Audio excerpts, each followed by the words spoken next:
Hey there, thanks for tuning into Duckbricks. I'm Chris, and this is the brand new LEGO Blacktron Renegade. Coming out next year for $100, it's a revamp of the original Renegade from the original line of LEGO Blacktron, all the way back in the days of being just after Classic Space. This is a very special ship. I grew up playing with Blacktron, so getting a chance to have a revamped version of it for 2025 is absolutely insane, and this model is a total treat. Not only is it modular in and of itself, you can split off a ton of different components, turn them into different ships, and actually even purchase multiple copies of the model to make even bigger configurations, but it also is fully compatible with the GWP version of the Blacktron Invader, which also just came out, meaning you can now combine the two ships together. Even better, you can rebuild the ship into a modern version of the Alienator, and there's a rover that can be dropped in the middle to actually connect up back to the original backtracks, which was one of the old vintage LEGO Blacktron ships. There's even a communications array to communicate with the Message Intercept base, one of the most legendary and infamous LEGO sets ever. But without further ado, let's jump into the review of this phenomenal LEGO ship. Okay, so this is set number 10355, the LEGO Blacktron Renegade. That's right, Blacktron is back.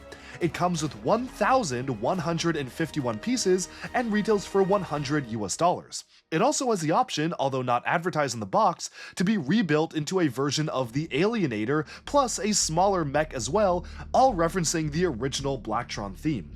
This set is especially unique to me because I have honestly a lot of fond memories of playing with the original Blacktron sets as a kid. I still remember receiving the Invader as a hand-me-down from my cousin and immediately going online and falling in love with the aesthetic of this vintage space sub-theme. And even though obviously they all came out way before my time, I was captivated by the aesthetics, the logo, the color scheme, that even back then, I saved up my money and figured out how to get the rest of them from Bricklink one by one. Back in September, I also got a chance to get an early look at this set thanks to the designer, one of the most talented new LEGO designers on the team, Jaewon Lee, who was awesome giving us an in-depth presentation of how all the functionality of the set works and how it all came together. So this is just so cool. But enough about the background, let's dive into the actual set. The Blacktron Renegade is based off of the original Renegade set from the original LEGO Blacktron lineup, and obviously it is using much more modern inspired building techniques, utilizing a much bigger frame and packing in a ton of different functions as well, from detachable flyers to retractable landing gear to a rover that can be picked up, and of course a full-on modular connectivity system that not only is compatible with the set by itself, is also compatible with multiple copies of the set, and compatible with the GWP Blacktron Invader that we got just earlier this year. Everything about this is just so well done. As you can see, it is incredibly swooshable, and the color scheme is on point. Trans red used pretty much just very sparingly on some of the highlight glow details like the communications array, the lasers, the power sources, and just a couple of different bits and pieces of the engines, and predominantly having the vehicle being black and yellow. Now let's take a look at how the modularity works. Thanks to a system of dual clips and clip connectors, we have multiple different modules that make up the set, and if you buy multiple copies, you can even combine structures of the main rig together into one large-scale build. You also have detachable flyers, each sporting a brick-built version of the triangular Blacktron logo, and yes, Blacktron did have it first before Zelda, so I'm claiming this as the Blacktron logo and not the Triforce, but it is really cool how they managed to actually factor that into part of the build itself, which is maybe one of my favorite parts of the build. Even on the back, the engines are fully detachable, allowing you to make all sorts of different custom creations with this build, all of which are again compatible with the original GWP that came out. Now altogether, when you separate off each of the modules, you have two engines, a cockpit, a communications array, two of the mini flyers, a main hub for the spaceship, and then a detachable rover, which is incredibly satisfying to pick up and swoop down as a dropship, and we're going to take a closer look at that function in a little bit. The one thing I really like about this is that all of the different modules honestly kind of work even on their own. I guess maybe the large scale structure kind of requires you to attach something to it to make it work, but altogether the way that it works is you can take the front cockpit, splay the wings out, and then take one of the engines and attach them up together, and voila, you have a two-person ship that is a much more compact flyer, which totally works for the Blacktron aesthetic. You also have the option to attach an engine onto the communications array, sending messages to the infamous message intercept base, and this is something that is explicitly called out in the instructions. While this one is maybe one of the weaker combinations, I think it does still work as a sci-fi-like concept. I can imagine the Blacktron forces having all sorts of different pods they send out like these, which is just such a really cool concept to have them be swooping and flying around. Add to the fact that you have a wheeled vehicle that deploys downwards, much like many of the other LEGO Classic Space related sub-themes, like Spyrius had a very cool function that did this, as well as Space Police 1, and this is kind of the quintessential LEGO Space Redux set to me. Now, taking a look at the different configurations that you can do with the build, let's go ahead and see one pretty radical configuration, and it is quite simple actually. All you need to do is literally reverse the engines and the cockpit configuration and you have a very different looking ship. Now, instead of having the angles arcing forwards, you have it being more almost like a saucer style form. I can see shades of the Millennium Falcon here. It just feels completely different. It feels more circular as a ship, and yes, everything is built that you can fit it in either way. So you can have the central rover be put in backwards, you can mount the side gliders backwards as well, and this totally works as a ship of its own, which is super cool. I will be purchasing multiple copies of this, and I'll be putting out a separate video on what you can do with like 2 and maybe even 3 copies, as well as combining it with the GWP, so stay tuned for that. I just figured I would wait to show all the configurations when I actually have multiple copies of the set in hand, versus just one early review copy, but as of right now, I just want to focus on what you can do with the actual set by itself.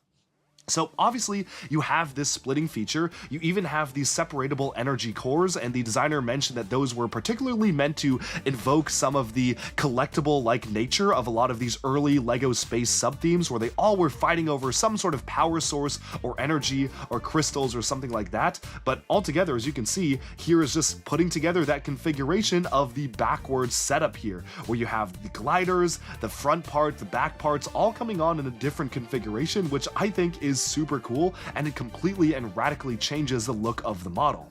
Now, personally, my favorite LEGO sets are sets that you are pretty much able to modularize yourself, and when LEGO makes a system within a system, that is the best part. One of my very first LEGO sets ever was the Life on Mars shuttle, which had a much more rudimentary version of this setup, where you basically had the ability to take out individual components like the cockpit, the engines, a rover in the center, a strong structural section that could act as a lab that could be deployed in the ground, and then configure them your own way, just by using 2 Technic pins. We've obviously come a long way since then, and an even longer way since the original Blacktron sets, but this to me is a real testament to how LEGO Space and the early concepts behind LEGO building, some things really never change about what is fun to play with, and I feel like kids would absolutely love a set like this nowadays if they were to put out something like this marketed towards kids. Now, they actually are doing this across a number of different LEGO themes this year. LEGO Dreams, for instance, the 2025 wave, focuses on a series of modules that you can share between all of the sets, and you can use to create all sorts of different creations, from mechs to animal creatures to jets to cars, and that's something I think is really cool. And I'm glad that LEGO still is doing systems within systems, because that is what really made LEGO so popular, especially for LEGO Space back in the day. But taking a look at the model by itself, even the modularity aside, I have to call out the remarkable construction of how everything comes together.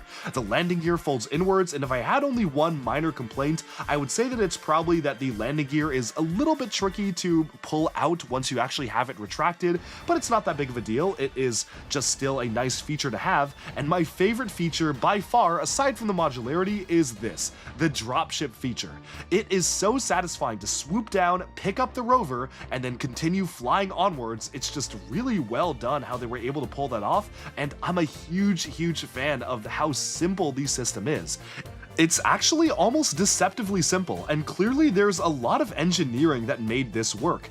This works without the use of rubber bands, elastics, any sort of spring. It just automatically locks into place thanks to the nature of how this system was set up. And part of me is still just really blown away by how they were able to just get the system to reset itself automatically and just have very slight tolerances grip the Rover, but still make sure it doesn't fall out. It's super easy to manipulate, it's super easy to maintain, and best of all, again, it doesn't use any rubber band or anything like that. It's just remarkable how they were able to make the engineering work like this, and it definitely is the type of build that is so simple to put together. You might be tricked and be like, oh, that's just a really easy function, it's very simple and standard, but there's actually quite a lot of engineering and thought that went into it.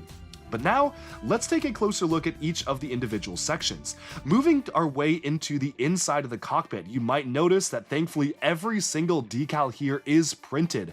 There are no stickers used in the set, which is really nice, and they did come up with a number of new prints that are specifically Blacktron themed.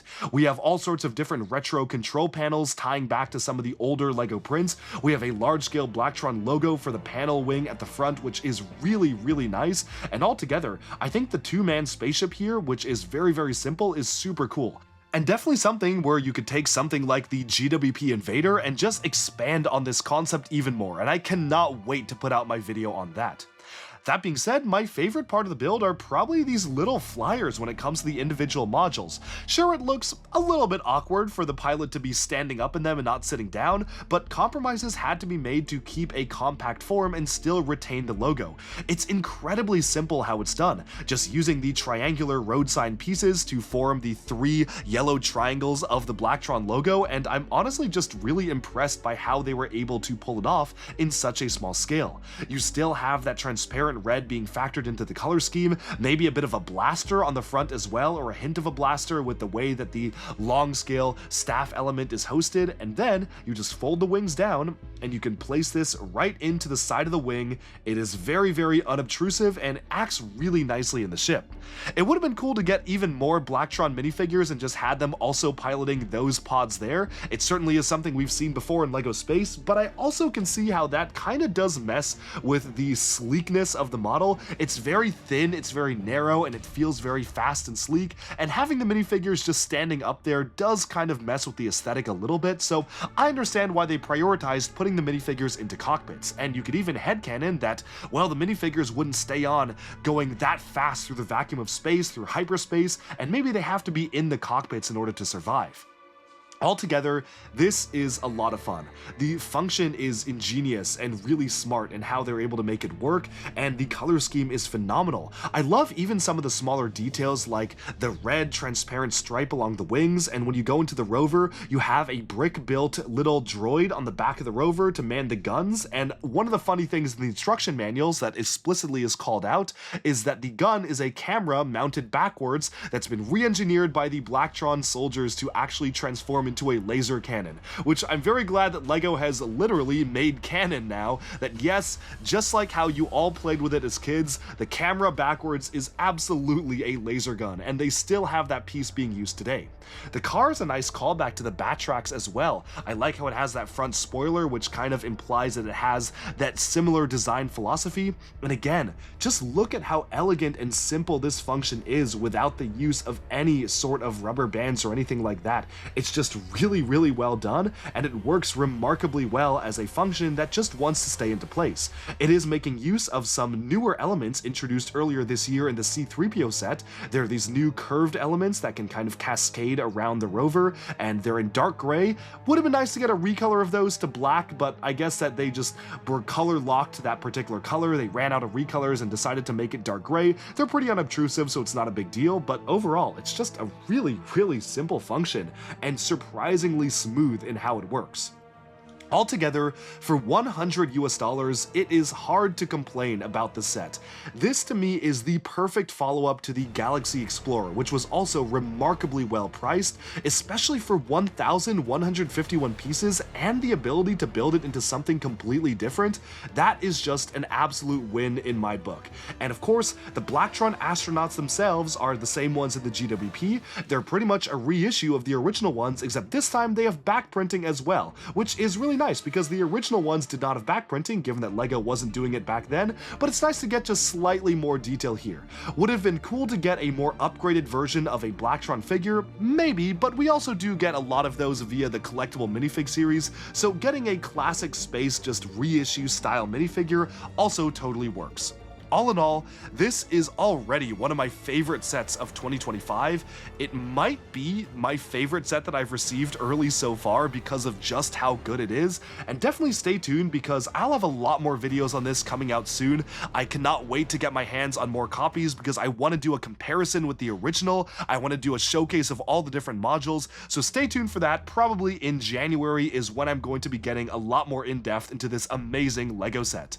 That's all for now. Thank you so much for watching, and be sure to like and subscribe for even more LEGO news, reviews, discussion, and analyses coming your way very soon. Thanks, and bye for now.